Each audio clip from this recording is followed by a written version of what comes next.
¿Qué tal? Muy buenas a todos y bienvenidos a un nuevo episodio de su podcast favorito de Solar Post. El día de hoy tenemos un episodio muy especial. Vamos a estar platicando con alguien que es especialista en el tema de una disciplina que va a ganar mucho peso en el futuro. Estoy hablando de la gestión de activos, particularmente aplicados al sector fotovoltaico. Y pues para mí la verdad es un gran lujo tener a nuestra invitada del día de hoy. Voy a permitirme dar su muy breve semblanza profesional. Es bastante amplia su trayectoria, pero traté de resumirla lo más posible. Montserrat Muñoz es directora de gestión de activos especializada en la administración de centrales fotovoltaicas. Con más de una década de experiencia en el sector energético, ha liderado la operación y gestión de contratos en empresas de energía renovable como White Summit Capital y FRB. Su enfoque abarca la supervisión de plantas solares en el mercado eléctrico mayorista, la negociación de contratos y la gestión de operaciones y mantenimiento. Montserrat posee una maestría en investigación de operaciones por la UNAM y ha trabajado en proyectos que integran regulaciones energéticas y optimización operativa. Así que, Monse, bienvenida, muchísimas gracias. ¿Cómo estás? Gracias.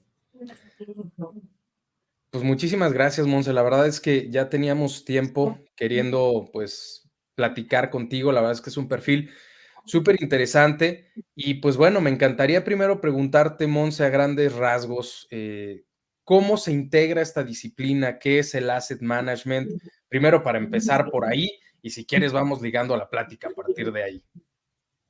Pues mira, Asset Management proviene ya de, o como tal, la gestión de activos, eh, lo que busca es optimizar, tanto a nivel económico como a nivel técnico, cualquier activo que tengas, ¿no? O cualquier central que tengas. Lo que va a tratar de hacer es llevar una coordinación, ¿no? De lo que es la operación y mantenimiento, de lo que es em, la gestión financiera, ¿no? De cara, por ejemplo, son contratos a veces de financiamiento y demás, ¿no? Y todo esto lo hace, pues, a través de ciertos KPIs, ¿no? Estos KPIs, pues, se van desde cómo genera, por qué genera, qué cosas están afectando a la central para que genere bien, ¿no? De cara al mercado, ¿no? Porque la mayoría de estas centrales, pues, están en un mercado regulado, ¿no? Un mercado que vende esa energía. Entonces, cómo vende, si vende, no vende, ¿no? Eh, y toda esta vinculación, digamos, sucede a partir del due diligence, ¿no? Es decir, o sea, tú tienes tu central, llega el EPCista, la termina de fabricar y empieza a correr este tiempo, ¿no? Del commissioning o el tiempo en el que te entregan la central y tú empiezas a ver qué tan bien está generando, ¿no? Es como cuando compras un coche y empiezas a ver qué tan bien empieza a correr, ¿no? Básicamente. Oye, pues súper, súper interesante. Monse, perdón, tenía el micrófono apagado. Y es que, digo, el asset management como tal, corrígeme si estoy mal, el asset management es una disciplina pues que ya existía, ya se ha aplicado, sobre todo pues a otro tipo de activos, pero aplicado al tema de fotovoltaica, en general en el mundo es algo relativamente reciente, pero que obviamente ha ganado peso y que se va a volver pues una disciplina súper, súper importante sobre todo en el futuro, ¿no? Pero platícame un poquito en el caso México, porque obviamente tú haces esta gestión, entiendo, para plantas que participan en el mercado eléctrico mayorista en México. ¿Cómo es esa experiencia? No sé si nos puedes platicar un poco, porque entran, ya mencionabas, muchas variables, ¿no? Obviamente están los diferentes mercados que integran el mercado eléctrico mayorista y obviamente, pues, qué actores participan, ¿no? Porque obviamente, pues ahí estas centrales tienen cierta representación. En fin, platícanos un poquito cómo es la dinámica de estas centrales y cómo funcionan o cómo se integran en el mercado eléctrico. Pues mira, cuando, digamos, ya pasaste todo el periodo, ¿no? De todos los estudios que tienes que hacer, ya tienes tu central construida y demás, hay como varias cosas importantes, ¿no? Digamos, a nivel regulatorio están todas las que tienes que cumplir de cara al código de red. A nivel de permisos, dependiendo del estado en el que te encuentres, es decir, o sea, a nivel estatal tienes que cumplir con ciertos permisos,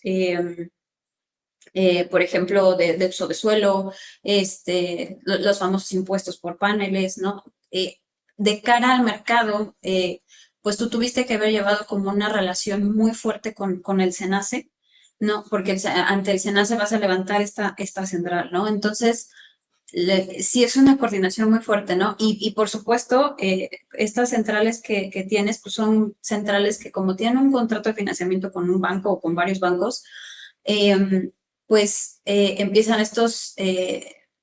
a correr como este periodo de operación, ¿no? En México, la verdad es que se ha tratado cuando creció todo el mercado y cuando empezó a esta idea de vamos a tener centrales propias, fue bastante complicado. ¿Por qué? Porque no había nada escrito, ¿no? Fue como crear todo, ¿no? De cero, ¿no? Entonces, por ejemplo, cuando va a entrar la central y tienes código de red, pues al inicio, muy al inicio, no había pues estos procesos, ¿no? Para las pruebas, ¿no? Ahora ya se tienen, ¿no? Ya te entregas en ACE, ¿sabes qué? Este es el protocolo de pruebas que tú tienes que cumplir, ¿no? Además de, pues, toda la relación con una UBIE, con una UIE, ¿no? Es decir, o sea, vas a conectar una central y lo que tienes que demostrar es, uno, que está bien construida tu central, que no va a causar apagones, y dos, que cuando se interconecta, pues va a vertir energía, ¿no? Sin problema alguno, ¿no? Y pues algún evento o lo que sea lo va a poder subsanar. Por otro lado, de cara a los, digamos, permisos estatales, pues sí que necesitas tener un seguimiento, ¿no? Hay que recordar que cuando ponemos una central, pues estás modificando el terreno, ¿no? Entonces, necesitas pues permisos a nivel pues, de la flora, de la fauna, ¿no? O sea, por ejemplo, ¿qué servicio social que vas a hacer para no afectar la fauna?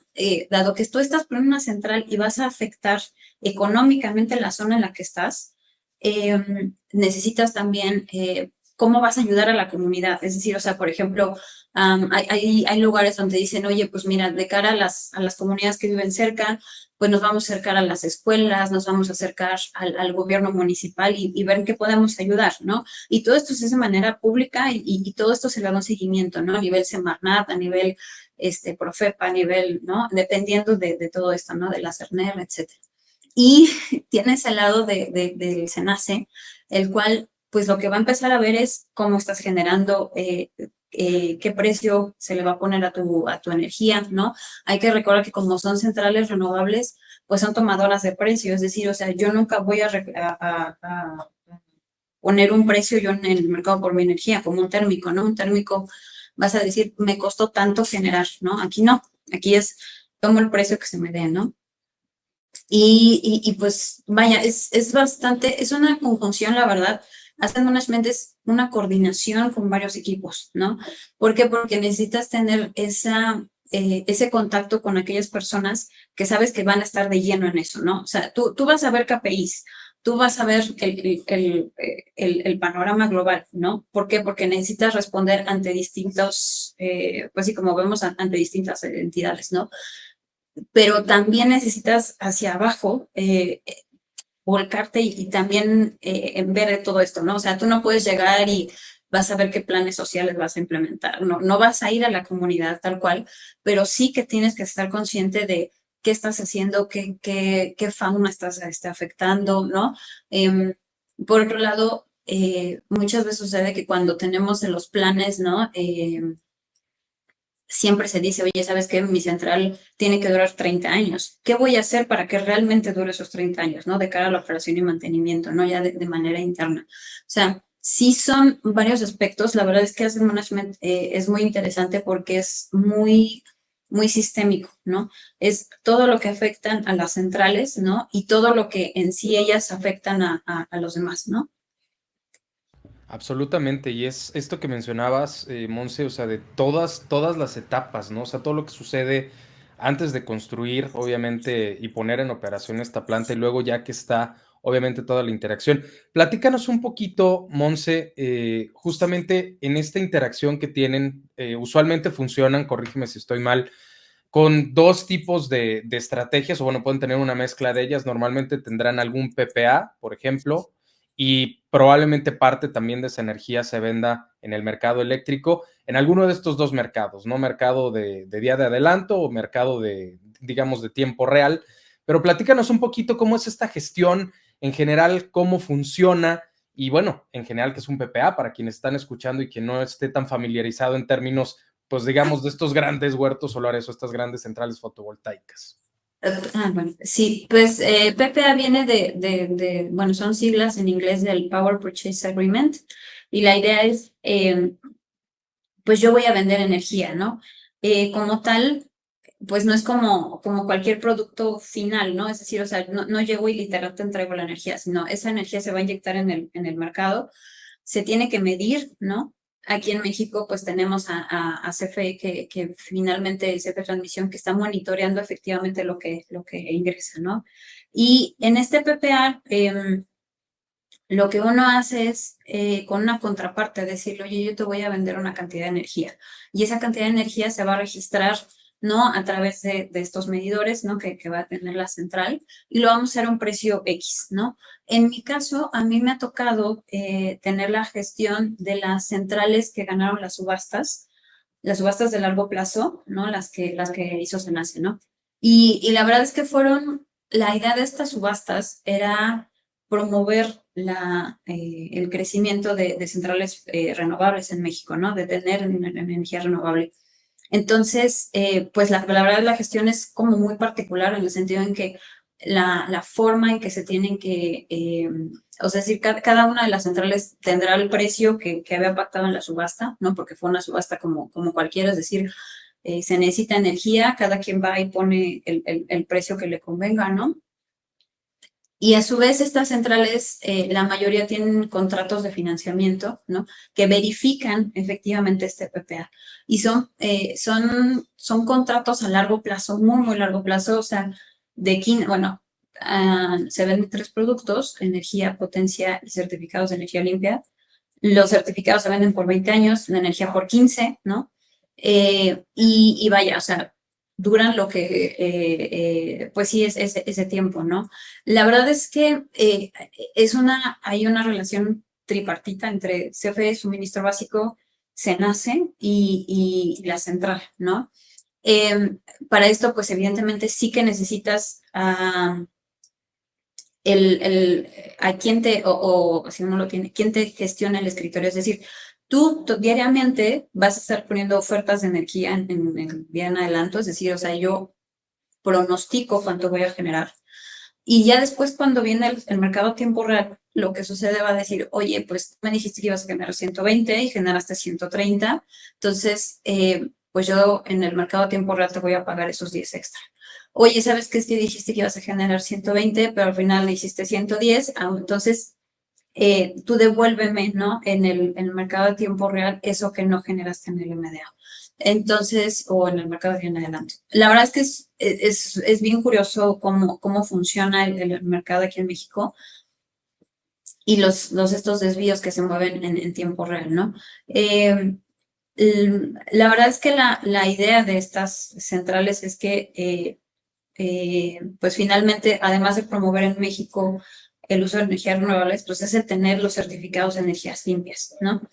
Que al final, pues también la idea es solventar, ¿no? O decir, yo estoy cumpliendo, ¿no? Promoviendo una política energética. Pero bueno, digo, lamentablemente las subastas fueron suspendidas, ¿no? Sin embargo, estas centrales siguen, ¿no? Y el periodo de estos contratos sigue. Y la verdad es que es muy bueno, ¿por qué? Porque estos contratos te brindan seguridad. Es decir, en un mercado de energía tienes variaciones, o sea, cada hora tienes precios distintos. Y lo que hace el mercado a tiempo, bueno, lo que hace el PPA en sí es, pues mira, no importa cómo esté, yo siempre te voy a pagar sí o sí esta cantidad, ¿no? Y eso le da certidumbre tanto al que tiene la inversión, ¿no? De esta central, como al que la está comprando, ¿no? Porque independientemente de cómo se mueva el mercado, no importa, yo sé que yo voy a ganar una cantidad fija, ¿no? Y eso es súper, súper importante, Monse. Me gustaría preguntarte también, porque obviamente estas centrales, corrígeme si estoy mal, pero tienen, digamos, diferentes destinos, usualmente, obviamente, por su magnitud, por su potencia instalada, usualmente se representan a sí mismas en el mercado y venden esta energía a dos tipos de clientes, cliente final o a suministradores calificados, ¿no? Usualmente esta es la variable, ¿no? Así funciona.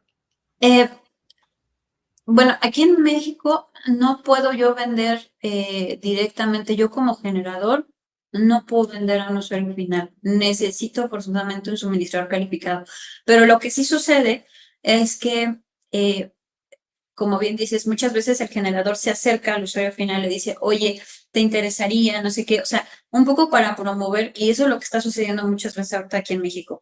Eh, ah, Como sabemos, pues carecemos de capacidad. Y muchos proyectos lo que quieren hacer es, ¿sabes qué? Yo me estoy acercando al usuario final, ya sea a las agencias estatales, ya sea a parques industriales, etcétera, y decirle, oye, vamos a hacer algo para que yo pueda tener esta venta de energía. Yo sé que necesito un suministrador en medio, yo no lo puedo hacer contigo directo, pero vaya, o sea, yo como central necesito quien me financie mi proyecto, ¿no? Entonces yo tengo que demostrar que hay gente interesada en comprar esta energía, ¿no? Totalmente. Oye, Monse, y otro tema, también recuerdo que hay cierta obligatoriedad por parte de los suministradores calificados de, digamos, comprar o adquirir cierta cantidad de cells y esto evidentemente se va incrementando, ¿no? No es como una cantidad, empezó hace ya algunos años y va teniendo cierto incremento gradual con la intención, obviamente, de que la energía, aún los usuarios finales, por ejemplo, en la casa, si no tienes módulos fotovoltaicos o alguna otra tecnología para reducir, digamos, tu impacto al medio ambiente, tu huella de carbono, bueno, pues al menos a través de la energía que estás consumiendo, bueno, cierta componente bien integrada por parte de, pues, de esta energía renovable, ¿no? Más o menos funciona así, ¿no, Monse?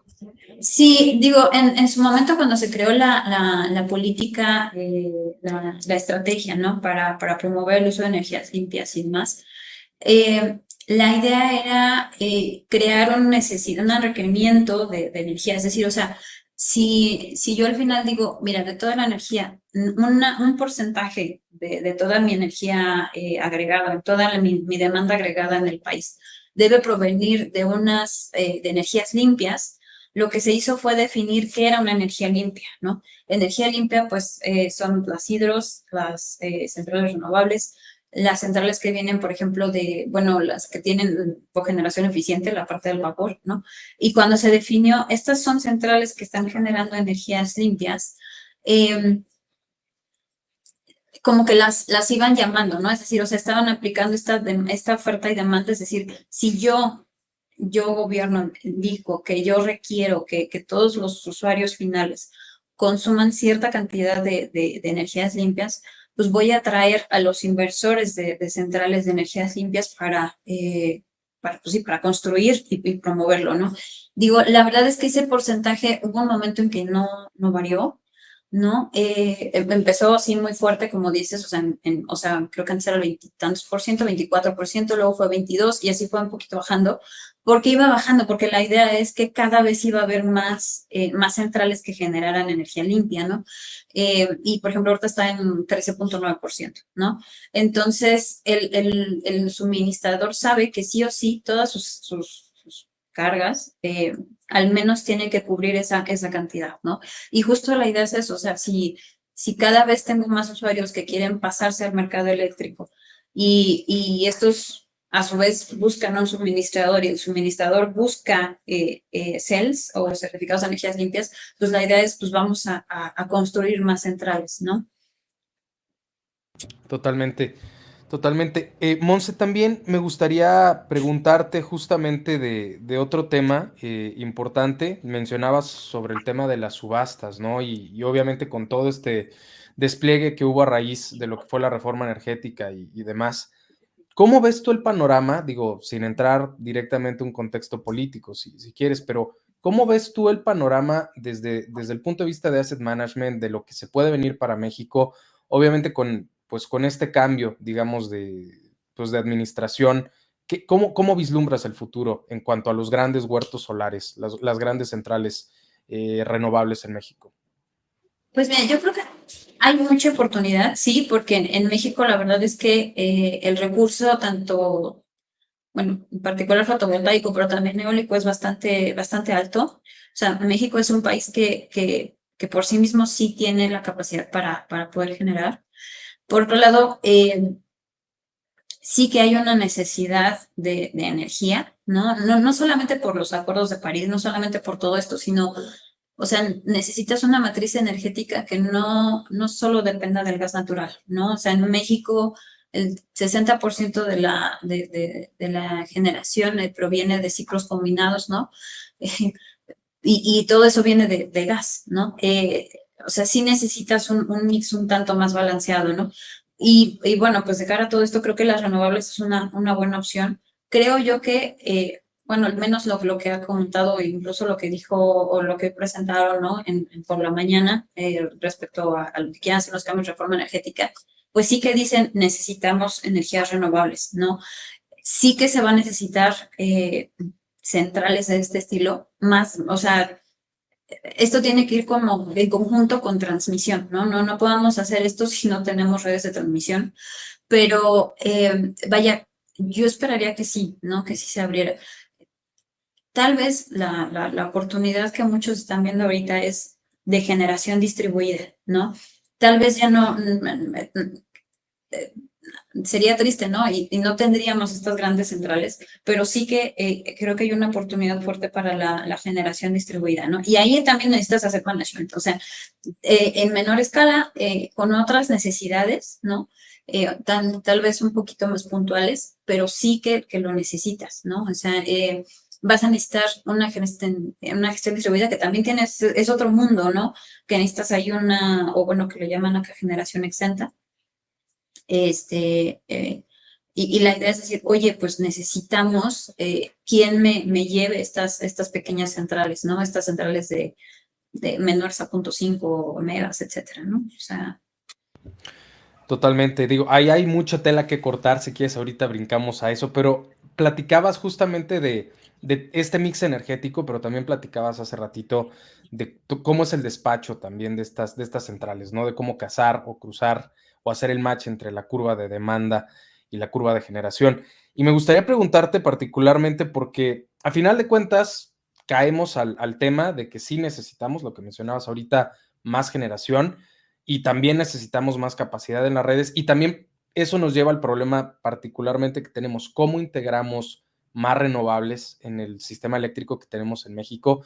Y se ha hablado obviamente mucho del tema de almacenamiento a gran escala. ¿Tú cómo ves realmente el futuro en cuanto a este tema? O sea, ¿ves que en el futuro se vean pues estos grandes huertos solares acompañados de almacenamiento o inclusive estas grandes instalaciones solamente conformadas de baterías haciendo arbitraje, por ejemplo? ¿Cómo vislumbras eso, pues? yo creo que es un poco complicado porque, o sea, bueno, el nuevo código de redes cuando salió y causó un poco de alarmas, fue porque sí, efectivamente decían, necesitan que las centrales tengan una frecuencia activa constante, ¿no? Y a lo que todo uno pensó, pues es que la única forma en que una central tenga una frecuencia así constante, no sostenida, eh, provendría de tener almacenamiento. Ah, en un inicio, la verdad es que el almacenamiento era algo caro, ¿no? Algo costoso y que pues de cara a tener una central, o sea, de cara a la inversión, pues sí es complicado, ¿no? En México sí tenemos como, bueno, se le conoce como curva de pato, es decir, o sea, de la curva esta de la cola de pato, o sea, ¿a qué se refiere eso?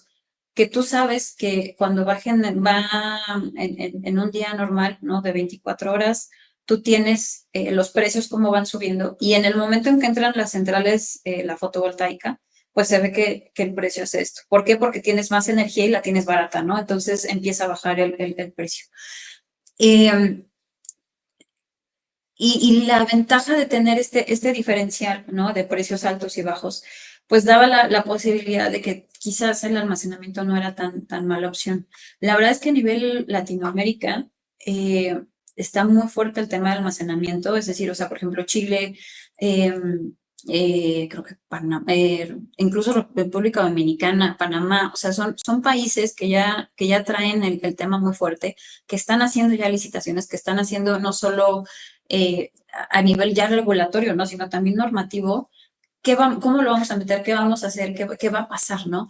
Yo creo que en ese sentido México tiene una muy buena oportunidad y no la está sabiendo aprovechar. O sea, al menos las posiciones administrativas ya están, ¿no? Las famosas DAX.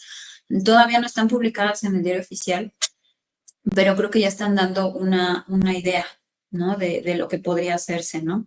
Hay zonas en México que yo creo que por el diferencial de precios sí que vendrían bien. O sea, por ejemplo, zonas como el oeste, ¿no? En Sonora, o estos que dices, híjole, los precios ahí se caen. O sea, este diferencial que te digo es terrible y creo que ahí sería una buena opción. No sé si en zonas más hacia el centro como Durango y eso no sé qué también sea, pero yo creo que te brindaría almacenamiento dos cosas. Uno, de cara a esta necesidad que tienes de energía justo en las horas nocturnas, eh, creo que sería una buena opción. Y la otra, pues la fotovoltaica pues te daría aprovecharía bien esta curva de precios, ¿no? O sea, tal vez en el retorno, no, digo, se tendría que hacer números, no sé en cuánto tiempo sea, pero tal vez no sea tan largo plazo, ¿no? Sí, sí, totalmente, totalmente de acuerdo. ¿Sabes qué? Digo, comentario entre paréntesis en cuanto a las DAX que mencionabas. No sé cómo las viste, pero en general, digo, creo que es un primer saque. Creo que obviamente por el tiempo y por las condiciones faltan muchas cosas. Yo particularmente lo que creo que pone en riesgo su implementación tal cual como están pensando en grandes centrales fotovoltaicas es que ni siquiera se menciona particularmente, por ejemplo, uno de los grandes riesgos que es el tema de ciberseguridad, eso no está ni siquiera ahí metido. Y bueno, creo que el tema de seguridad y demás está por ahí esbozado, aunque digo, ya en grandes huertos solares ya inclusive están con me parece es el NFPA 855, una cosa así. O sea, siento que salieron, no digo al vapor, pero sí siento como que es un primer saque y dejan cosas fuera, algunas que pueden irse trabajando, pero no sé, siento que el tema de ciberseguridad sí es algo que de inicio tendría que salir y es algo que tú ves día a día, ¿no? O sea, una central que no tenga esto está en absoluto riesgo, ¿no? De un ciberataque o alguna cosa así, ¿no? Sí, de hecho, yo creo que como bien dices, o sea, fue como la iniciativa digo, yo esperaría que hubiera algo más, o sea, pero habrá que ver. Digo, la verdad es que no los veo yo, ¿sabes? Yo veo más como, digo, como tema muy aparte, como los veo más metidos en cosas como, más como electromovilidad y esto que en esta parte, ¿no? Yo esperaría que sí, como dices, sacaran ya, pues más información, porque de hecho, como tal, en la ley de la industria eléctrica y en todo esto, eh, nunca se vislumbró el tema como tal de almacenamiento. O sea, sí están las entidades responsables de carga, sí están aquellas que pueden subir, pueden bajar, ¿no? Pero lo veían más de cara a estos consumidores que tienen también generación en sitio, no como tal almacenamiento, ¿no? Entonces, yo creo que digo, habrá que ver cómo quedan las cosas, pero sí tendrían que ver ¿no? Porque incluso lo que decía es eh, el almacenamiento, ¿no? O bueno, la descarga va a venir cuando se nace lo indique, no va a venir cuando, ¿no? Y cuando lo requiera, que en cierta forma tiene mucho sentido, ¿no? Porque al final lo que necesitas es, pues, un sistema eléctrico que sea confiable, que sea seguro, etcétera, y en ese sentido, pues, tienen toda la razón. Pero de cara a la parte económica, pues podría ser poco rentable, ¿no? Entonces, sí que les falta pues sí, varios aspectos por ver. Sí, totalmente, totalmente de acuerdo. Monse, me gustaría regresar, obviamente, a la parte del asset management. Particularmente me gustaría preguntarte sobre algo que afecta muy, muy importante al retorno de inversión y al performance, obviamente, que tenga la central.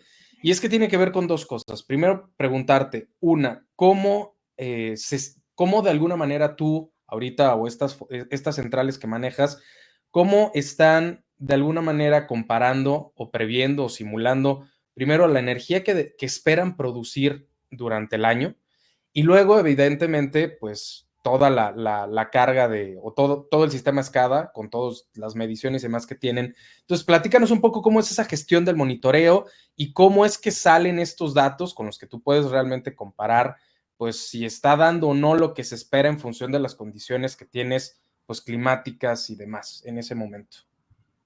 Pues mira, cuando tú diseñas la central y ves que, bueno, la capacidad que va a generar, ¿no? O sea, tienes que considerar qué tipo de inversor estás metiendo, qué tipo de panel, cuál es la irradiación, ¿no? Que estás teniendo y más o menos defines el famoso P50, ¿no? O sea, una producción al 50%. Y dices, oye, ¿cómo se va a ir moviendo? ¿Qué va a estar sucediendo mes a mes, ¿no? Y tú sabes que va a haber una degradación de los paneles, ¿no? Que va a haber de manera anual, se tiene que ver ese anual.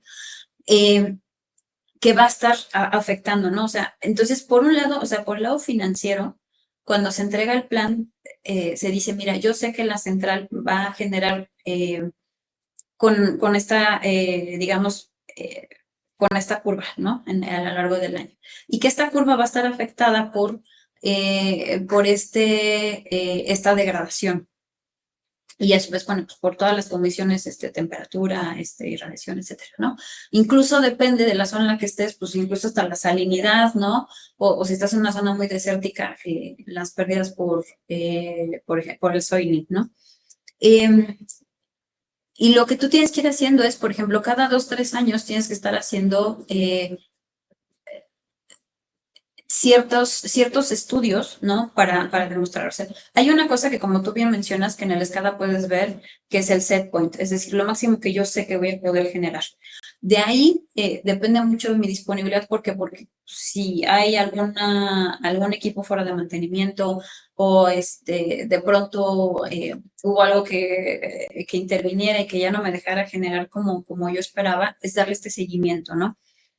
Parte de esto se puede ver en el PR, ¿no? Y se le puede ir dar un seguimiento. ¿Por qué? Porque dices, yo tengo bases de datos sobre la radiación, sobre todo esto, que me van a dar, pues matemáticamente un número, ¿no? Pero al final esta disponibilidad va a estar afectada por, pues, las condiciones de la central, ¿no? Entonces, por ejemplo, los estudios de degradación pues es importante tenerlos presentes, ¿no? Los estudios de generación máxima también, ¿no? Estos, pues yo creo que conviene hacerlos no sé, yo te diría como entre cada 3, cada 5 años, ¿no? Incluso también, eh, pues no puedes como recalcular el PR, o sea, no puedes cambiar la fórmula como tal porque pues de cara al financiamiento se dio una, ¿no? Pero sí lo que puedes ir haciendo es con este seguimiento que vas dando diario, ¿no? De, oye, ¿cómo va generando? Oye, ¿cómo va haciendo? ¿No? Y esto tiene que ver mucho con la parte de ONEM, ¿no? Es decir, tengo yo mis piranómetros, estoy midiendo yo mi radiación, estoy midiendo cómo está el viento. Yo tengo que ir, vaya, casi casi es un seguimiento, pues sí, diario o horario, que tienes que ir verificando y cotejando contra la teoría, ¿no? Digo, la verdad es que esa parte, por ejemplo, el PR, pues dependerá de cada central cómo se vaya a calcular. Tú sabes que al final lo que tienes que hacer es la producción real entre la teórica, pero pues ahí puedes meter muchas cosas, o sea, puede estar POA, puede estar la temperatura, puede estar, etcétera, ¿no? O sea, no hay como una fórmula ya predefinida, ¿no? Y de ahí, pues también conocer las condiciones de tu terreno, ¿no? Eh, lo que te decía, ¿no? O sea, si tienes oiling, pues por ejemplo, o sea, centrales que pones, no sé, por ejemplo, en islas, o sea, por ejemplo, en Panamá o en zonas donde, en Costa Rica, por ejemplo, que alguna vez nos tocó, nos decían, pues es que es tan amplia la salinidad que esta central no va a durar 25, va a durar 20 años, ¿no? Entonces, es ir un poco previendo esto, ¿no? Una vez que tienes este famoso set point y estas cosas, pues es irlo dando diario, ¿no? Esto que comentabas, normalmente, bueno, no sé en general cuál ha sido tu experiencia, pero usualmente creo que el software más recurrido, aunque hay varios, están Helioscope, están, no sé, Homer, el más recurrido usualmente es PVSys y Ujú. justamente la curva de probabilidad que tienes la P50, tienes la P90, etcétera.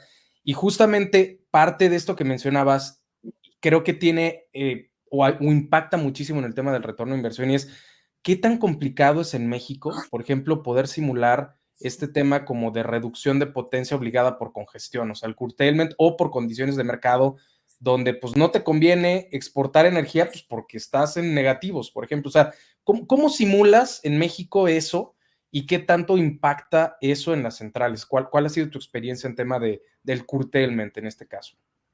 Pues mira, a mí me ha tocado más, o sea, bueno, por un lado están los famosos vertidos, que es lo que dices, o sea, el vertido es aquel en el que yo sé que podría generar más, pero yo me autolimito, ya sea por temas de, yo no puedo generar más allá de lo que dice mi permiso o mi contrato de interconexión, o bien porque pues sí, efectivamente no me conviene económicamente. Aquí en México es más as produced, o sea, yo genero conforme voy, ¿no? Y de acuerdo con esto.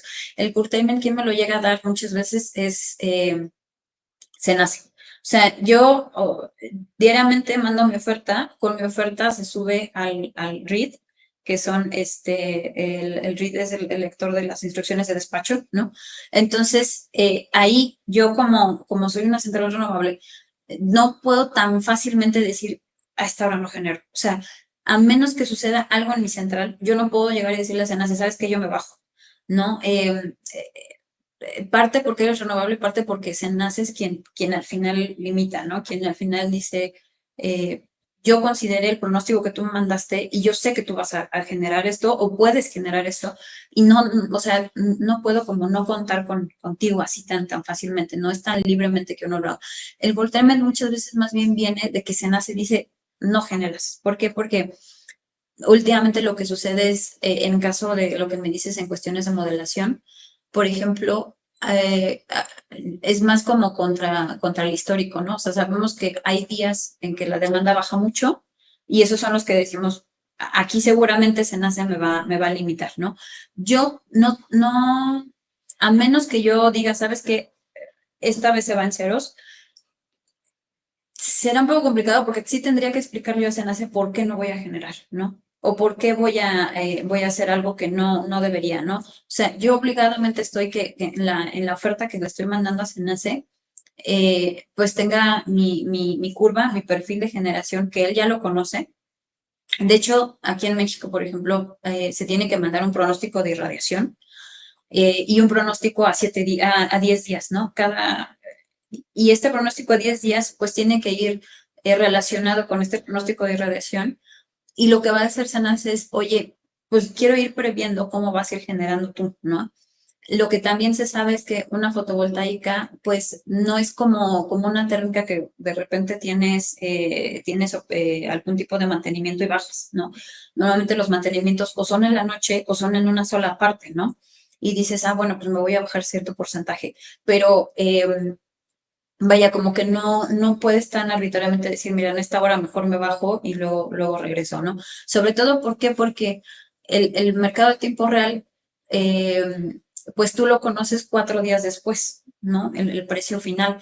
Y el mercado de adelanto, pues o sea, hoy lo estás conociendo, pero hoy en la madrugada, es decir, a las 12 de la noche, me avisó en hace cuánto sí debía yo generar, ¿no? Entonces, no es tan fácil que uno decida libremente que cuando no genera. Claro, oye, y en contraparte, por ejemplo, contra lo que tú proyectaste y que de pronto por las condiciones de mercado, pues Senasa te manda la instrucción y dice, pues sí, podías entregarme 80 megas, pero pues ahorita nada. O ahorita 20 y al rato ya te libero y pues puedes volver a... O sea, ¿qué tanto impacta? Porque obviamente ese tipo de cosas, como mencionabas, ¿no? O sea, las modelas basándote un poco en el histórico, pero a veces por condiciones, pues propiamente de la red, de la congestión y demás, pues sí que te pueden mandar la instrucción de decir, pues sabes qué, ahorita reducir potencia y Sí. pues te aviso, ¿no? Fíjate que esas sí son complicadas. Digo, por ejemplo, y de hecho fue como muy curioso, depende mucho de la zona en la que estés, ¿no? Por ejemplo, en mayo, junio que estuvo esta ola de calor gigantesca, muchas veces decías, Ana, se sigue generando, ¿no? O muchas veces, en el caso de las fotovoltaicas, sí sucede que te dicen, ¿sabes qué? Eh, por ejemplo, zonas como en la zona occidente, que tienes mucha fotovoltaica, de pronto dices, ¿sabes qué? Sí necesito que bajes. ¿Por qué? Porque por el tema de la inercia, ¿no? De que no me vayas a estabilizar la red. La otra, cuando pasa un disturbio, luego es como muy inmediato que te diga SENACE, pues empieza a meter reactivos, ¿no? O sea, no me dejes aquí solo. O sea, la verdad es que es una cuestión muy, muy activa que no, esa parte no es tan fácil de modelar, pero digamos que en el global, o sea, en este famoso P50 que tú tienes, te da como una ventaja de decir, bueno, yo sé lo que sí podría llegar a generar, ¿no? Que quizás no sea todo eso, pero sí sé que podría hacerlo, ¿no? La verdad es que una relación con Senasa en ese sentido es muy activa, muy, muy, muy activa, y sí que están muy, muy al pendiente de lo que hace tu central, ¿no? Pero vaya, no quisiera decir que es como drástico, ¿no? Que de repente dicen, ¿sabes qué? Yo estaba en 50, me bajó a 100, estaba en 100, me bajó a 50, así, no es tan drástico, ¿no? O sea, los vertidos son a lo mucho 10-12%, y si acaso sería algún tipo de mantenimiento, algo, por ejemplo, estos días que te digo, si sabemos que es baja demanda el 31 de diciembre, o el 1 de enero, pues ellos te están avisando, yo creo que una semana, 3 días antes, ¿no? O sea, están previendo. Más que nada, ¿por qué? Porque económicamente, si yo lanzo mi oferta en MDA diciendo yo voy a generar esto y ellos me cortan, ellos al final me dicen, no, tú no vas a generar nada, yo puedo aplicar y decirlo, yo tengo garantía. ¿Por qué? Porque tú me habías dicho que sí podía generar y al final me dijiste que no, ¿no? Y pues a Senasa no le conviene porque te tiene que pagar, ¿no? Claro, sí, ahí ya entran también los contratos de coberturas y todo este tipo de cosas, ¿no? Ujú. Oye, me gustaría preguntarte también, Monse, justamente hemos estado también ahí platicando tangencialmente el tema del O&M. En general, ¿tú cómo has visto? ¿Cuáles son los principales retos, sobre todo para estas centrales, en términos tanto técnicos, pero también de gestión con los de O&M? Porque obviamente, pues hay diferentes empresas que pues prestan estos servicios y entiendo que a final de cuentas, aunque es una misma disciplina, pues pudiera no estar del todo homologado. Entonces, ¿qué tan complicado, Sí. por ejemplo, es para ti de pronto estar como haciendo el switch entre diferentes O&Ms y bueno, los diferentes KPIs que tienes que manejar con cada uno de ellos? Mira, yo creo que un buen O&M requiere también mucho de la ayuda del asset management. ¿En qué sentido?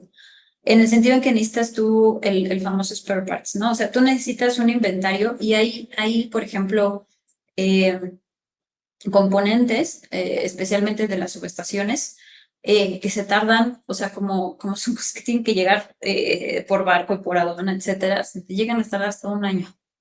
Entonces, o sea, el O&M tiene que estar consciente de eso, pero el asset tiene que decir, financieramente, yo necesito estar dando este dinero, ¿no? Al O&M para que pague y tenga esa, ¿no? La otra es que el O&M necesita tener como esta frecuencia de fallas. Es decir, o sea, decir, este componente, yo sé que falla cada X tiempo, ¿no? Y cada tanto tiempo que comprar. La segunda es el tipo de componente, si es un componente que es altamente comercial o no. No es que haya como componentes a la medida, pero sí hay componentes, ¿no? que van pasando. La siguiente, como es un proyecto a largo plazo, el O&M sí que tiene que estar, y la verdad es que, y lo hemos visto, ¿no? Los solares van cambiando, ¿no? Por ejemplo, hay inversores que a los 6 años dicen, esto ya es obsoleto o casi obsoleto. Entonces, ¿qué voy a hacer para irlos cambiando, ¿no? Y de cara también a hacer management es financieramente, yo tengo que justificar, ¿no? Ante el contrato de crédito, ante demás, oye, voy a necesitar invertir en tal año o en tal momento, porfa, pues, o sea, liquida esta cantidad, ¿no? Y de cara al BANEM, yo creo que de las cosas más que más te afectan, aparte de esto, es el personal especializado.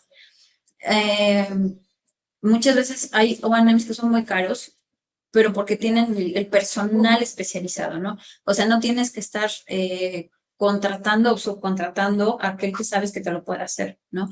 Yo creo que una gestión perfecta de O&M es aquella en la que el mismo O&M puede resolver ciertas cuestiones, ¿no? A las que son altamente especializadas, que dices, no, esto solamente es un equipo, pues adelante, ¿no? Pero hay otras que sí preferirías, o sea, por ejemplo, no sé, cosas muy simples como el desbroce, como la limpieza de módulos, como la revisión bueno, no sé, hacer las termografías, revisarlas, estas frecuencias de fallas, al menos esas, tú sabes que deben tener una calendarización, ¿no? Y decir, estas, el OANEP sí o sí no me puede fallar, ¿no? Totalmente, totalmente de acuerdo y sobre todo también que puedan hacer directamente sin subcontratar trabajos como mencionabas, en alta y media tensión por el tema de las subestaciones, ¿no? Ahora, mencionabas justamente el tema de ya propiamente los equipos. En general, ¿cuáles son los principales retos que en tu experiencia, qué es lo que falla, cuáles son las principales fallas que ves en general? O sea, ¿con qué lidias, digamos, frecuentemente a nivel, digamos, de campo durante tu gestión u operación de estas centrales? Yo creo que las típicas son, pues, algún tipo de falla en los inversores eh, o en el mismo tracker, ¿no? Que de repente te dicen, es que sabes que el TCU de repente, ¿no? O bueno, aquel que le ayuda a estarse moviendo, ¿no? Entonces, ya empezó a fallar, ¿no? O algunos como temas de fusibles, ¿no? Que son como que dices, ya sé qué va a pasar, ¿no? De los paneles también es normal que te digas, oye, ¿sabes que pues ya se quebró? O algo pasó, ¿no? O sea, digamos que son como cosas que comúnmente sabes que van a suceder, ¿no? Y como entre las fallas más comunes que tienes. Sí, eso en cuanto a los inversores, usualmente, bueno, además de estos paros inesperados, pues estas fallas, ¿no? Los dichosos ground faults, obviamente los insulation faults, o sea, todo este tipo de cosas que a final de cuentas como que pueden ser muy, muy recurrentes. Pero esto me lleva justamente a lo que mencionabas de los spare parts. En general, ¿cuáles son, digamos, como aquello que no puede o no debiera fallar en tu almacén como O&M? O sea, que definitivamente no podrías no contar con él para, pues, resolver o afrontar algún problema que tuvieras.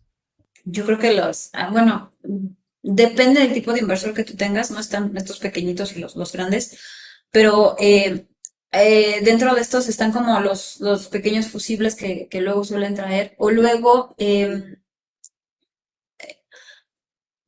cosa un poco, ¿no? El que tenga buena ventilación o una buena, ¿cómo se dice?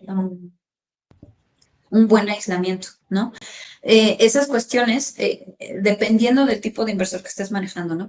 Pero esas, sabes que sí o sí tienes que estar ahí, ¿no? O sea, por ejemplo, cuando haces campañas de termografías, sabes que si vas a encontrar un punto caliente, inmediatamente tienes que ver por qué es, que comúnmente son estas cosas, ¿no? O sea, ya un fusible ya falló, tal vez los cables, o sea, bueno, el recubrimiento del cable tal vez ya no lo tienes tan a detalle, bueno, o sea, tan bien cubierto, no sé cómo decirlo. Y esas son las cosas que tienes que tener ahí tu cuidado, ¿no? Eh, y como hay, digo, ya son como ya componentes ya muy especializados, ¿no? Del lado de los trackers, sí o sí, todo el tema del motor, todo el tema del motor. O sea, siempre sabes que va a pasar algo ahí, ¿no? Y lo debes tener como muy, muy presente, ¿no? Eh, Digo, ahí también obviamente depende de qué tipo bueno, con qué compañía estés, ¿no? Pero sí que deberías tener ahí un poco más ¿no? La verdad es muy común que vayas a una central y que haya algunos paneles en modo defensa, ¿no? Y sabes que algo ahí falló, ¿no? Lo que no esperas es que sean varios, ¿no? Oye, esto que platicabas, justamente pues creo que fue un caso muy sonado ya hace algunos años. No me acuerdo el nombre de la planta, creo que era Aurora Solar, no me acuerdo, pero ¿te acuerdas que hubo un tema hace muchos años? Era una planta que tenía justamente el tema de trackers. Y la traigo a colación porque justamente este modo defensa, sobre todo para el tema de trackers, digamos que hay diferentes estrategias de diferentes fabricantes. O sea, normalmente Ujú. vas a tener dos, una de protección contra granizo y vas a tener otra de protección contra viento. Y digo que son diferentes porque en algunas, digo, ambas fundamentalmente lo que buscan es proteger al módulo, pero toman diferentes posiciones. Por ejemplo, en términos de vientos, algunas optan por tener, digamos, como una posición flat, que hace mucho sentido, pero también muchos estudios y la gran mayoría al menos de fabricantes de trackers optan por posiciones como con un ángulo mucho más elevado, como para evitar justamente este tema de los vórtices que puede digamos, entrar en resonancia y al final hacer el dichoso galloping, ¿no? Y torcer, pues prácticamente el tracker, ¿no? Entonces, y creo que más complicado la gestión de granizo, porque a final de cuentas, aunque toman una posición, pues difícil, porque pues puede cambiar de manera muy abrupta de dirección el viento y demás, y pues no lo sé. Creo que es un tema bastante crítico, pero ¿cómo ha sido tu experiencia? ¿Cómo has visto estas estrategias en cuanto a las posiciones defensivas? ¿Cómo has visto este tema de la gestión? Porque esto usualmente es parte de las responsabilidades, entiendo que caen dentro de lo ANEM. ¿Cómo lo has visto? ¿Cuál ha sido tu experiencia con esto? Mira, a mí lo que me ha tocado más bien es ya hacer el análisis del backtracking, es decir, o sea, ya tienes o sea, cuando viene la empresa y te pone el tracker, ¿no? Pues ellos ya hicieron un cálculo teórico de cuánto debería, ¿no? O sea, en qué ángulo va a moverse cuánto, y el momento en el que, o sea, cuando hace cierta velocidad del viento, dice, pues yo sé que deberían estar en modo defensa o no, ¿no? Em, pero yo creo que el backtracking es una buena opción. ¿Por qué? Porque la verdad es que, bueno, el modelo como tal de que lleva el tracker, pues sí tiene que estar constantemente siendo modificado, ¿no? La verdad es que nos ha tocado de que, por ejemplo, lleva la central 1 o 2 años y dicen, oye, ¿sabes qué? Es que hay que cambiar el modelo del tracker, ¿no? El modelo bueno, el que está midiendo o el que está haciendo el modelo. ¿Por qué? Oye, pues porque el viento ya viene más fuerte. Sí, pero espérame, porque, o sea, es como algo un poquito hasta a veces empírico, porque dicen, espera, tienes que ver si aunque esté la velocidad del viento está un poco más alta de lo que tú habías estimado, puede ser que el módulo lo acepte, ¿no? Entonces yo creo que una buena opción son estos famosos estudios de backtracking que te ayudan constantemente a tenerlo, ¿no? De todas formas, o sea, yo creo que esto fácil deberías estarlo haciendo cada 2, 3 años, ¿no? En especial, yo creo que en zonas donde sabes que hay mucho viento, ¿no? Bueno, por ejemplo, ahorita que vino el huracán, ¿no? Eh, este último que pasó, Milton, o sea, sí fue cosa inesperada, ¿no? Pero, pues ya sabes, o sea, como que luego los modelos de, no, es que va a salir disparado y no, pues sí. Pero vaya, son de las cosas que sí, constantemente tienes que ir alimentando, ¿no? La velocidad del viento, cómo se está moviendo. Incluso la otra, es decir, o sea, cuando tú lo pusiste en una orientación norte-sur, dices, oye, sabes que resulta que la conjunción de los mismos paneles, pues ayuda a que minimice esta velocidad, ¿no? Y eso es algo que no esperábamos y que lo ves ya hasta que tienes pues ya instalada la central, ¿no? Sí, hay mucha tela de donde cortar, mucha, Monse, yo creo que va a necesitar probablemente algunos otros episodios contigo. Antes de ir cerrando, me gustaría preguntarte dos cosas.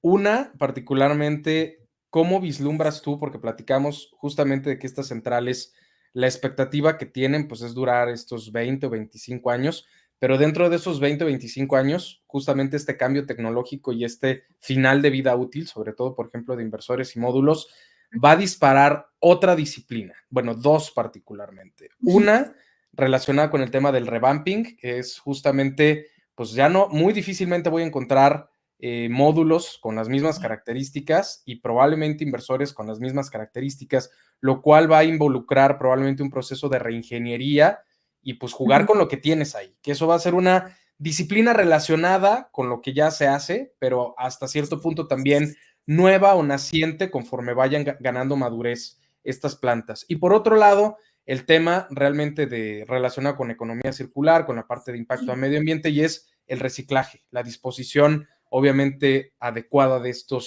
pues de estos equipos, ¿no? Particularmente de los módulos. ¿Cómo ves esto tú en el futuro para el caso México? Mira, la verdad es que creo que de lo primero que mencionabas es también mucho estar de la mano con OANEM, ¿no? Oye, y bueno, o sea, no es como que te vendan el inversor y el proveedor se va, ¿no? O sea, afortunadamente, ¿no? Ellos están ahí porque te están dando una garantía. Y la verdad es mucho la compañía con ellos, ¿no? Y ellos mismos te empiezan a decir, o sea, tú no puedes llegar, ¿no? Y decir, ¿sabes qué? Es que de todo mi string, de toda mi cadena, eh, no voy a cambiar la mitad o una tercera parte por nuevos y voy a dejar los viejos, ¿no? O sea, tiene que ser un cambio, pues de todo el string, ¿no? O incluso de todo el sector. Entonces, ¿qué tú tienes que hacer? Eh, pues dar como ese seguimiento, ¿no? Afortunadamente, la verdad es que México tiene muy buenos proveedores y ya no es tan complicado como antes, ¿no? O sea, antes era así de, no, es que de que llegue el panel, es que no sé qué, es que de que las pruebas, que no sé, no. La verdad es que ya, a pesar de que se detuvo un poco este crecimiento de centrales fotovoltaicas, este desarrollo, sí que los proveedores pues, han estado ahí de la mano, ¿no? Entonces, la verdad, yo espero que eso siga así. Y la otra, pues yo creo que en México la verdad es que también bueno, los proveedores de O&M sí han sufrido, ¿no? Este tema de que no están este boom que se tenía, pero la verdad es que también ellos han aprendido a dar otras opciones, ¿no? Entonces, yo creo que, digo, de cara a tener tu central aquí en unos 10, 15 años, bueno, los 20 años que te piden, yo creo que sí, o sea, todavía hay en México tanto proveedores como de servicio como de equipo que sí están aquí para darte lo que necesitas. Genial. Monse, última pregunta para ir cerrando, y esto particularmente me interesa, es un poco relacionado con tu trayectoria profesional, con tu historia de vida. ¿Cómo, cómo fue tu camino? O sea, ¿cómo de alguna manera llegaste? ¿Cómo llegaste justamente al tema de renovables? ¿Cómo fuiste de alguna manera fraguando el camino para dedicarte a esta disciplina? Y por último, pues, ¿qué le recomiendas a alguien de estas generaciones que están, pues, obviamente saliendo, que están, pues, estudiando carreras afines, particularmente relacionadas con renovables, y que, bueno, pudieran estar interesadas en dedicarse a esta disciplina? ¿Cuál sería tu recomendación para ellos y cuál la trayectoria sugerida para llegar a ello también?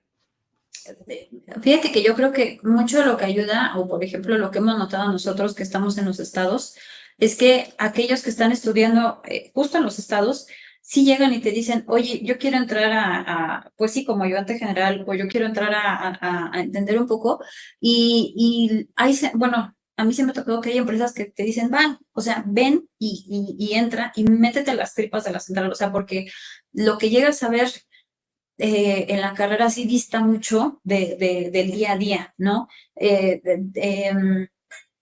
Yo creo que incluso, por ejemplo, hace rato me preguntabas de lo y ya antes dije, ¿no? De los paneles de reciclaje.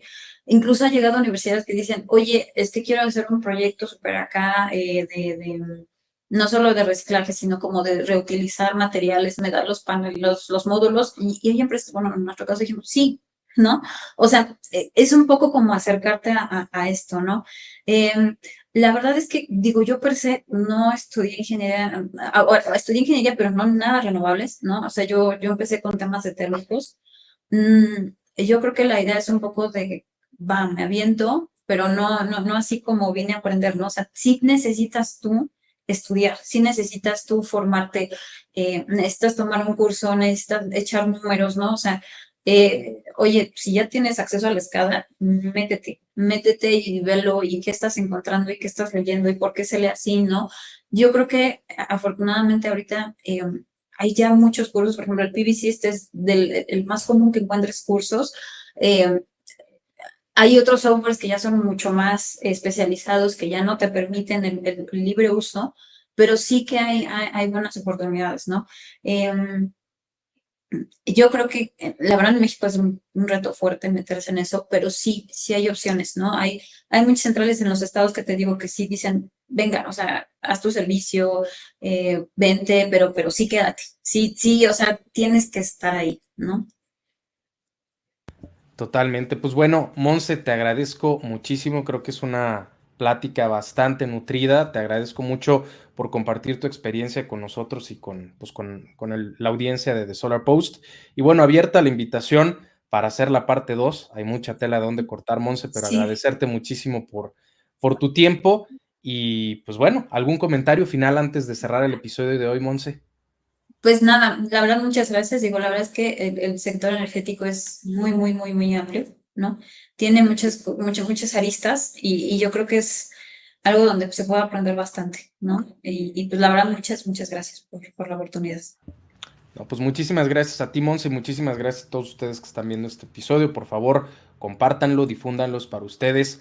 The Solar Post es y será gratuito y su única intención es llevarles conocimiento y experiencia, pues para cortar su curva de aprendizaje y facilitar, pues que se involucren en este mundo de las energías renovables y particularmente de la fotovoltaica. Así que muchísimas gracias. Nos vemos hasta la próxima. Y Monse, pues seguimos en contacto. Muchísimas gracias. Pues hasta la próxima. No me cuelgues, Monse, voy a dejar de grabar nada más para que se grabe, se termine de grabar la sesión, bueno, descargar la grabación. Déjame, le pongo Sí. detener.